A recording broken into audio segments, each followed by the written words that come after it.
السلام علیکم دوستو، gain knowledge today's events part 15 میں آپ کو خوش آمدید۔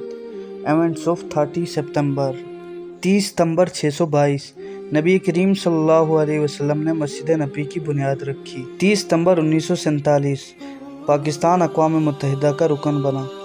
30 ستمبر 1452 پہلی کتاب یوحنا گوٹنبرگ بائبل شائع ہوئی۔ 30 ستمبر 1207 مشہور ترک صوفی اور شاعر مولانا رومی کی ولادت ہوئی۔ 30 ستمبر 2011 امریکی یمنی نظریہ ساز انور العلکی کی وفات ہوئی۔ 30 ستمبر 2011 نوبل انعام یافتہ امریکی طبیب رالف ایم سٹین مین کا انتقال ہوا۔ اس کے علاوہ 30 ستمبر کو عالمی یوم ترجمہ مترجمین کی عالمی فیڈریشن کی طرف سے منایا جاتا ہے، اور اسی دن بوٹسوانا کا یوم آزادی بھی منایا جاتا ہے۔ دوستو، امید کرتے ہیں کہ اس ویڈیو سے آپ کو کچھ نیا جاننے کو ملا ہوگا۔ ویڈیو اچھی لگی ہو تو لائک کریں، چینل کو سبسکرائب کریں، بیل آئیکن کے بٹن کو پریس کریں، اور انشاءاللہ ایونٹس آف دا ڈے کی اس کے بعد کی ویڈیو شارٹ ویڈیو کے اندر بنائی جائیں گی۔ ملتے ہیں ایک اور ویڈیو میں، تب تک کے لیے اللہ نگہبان۔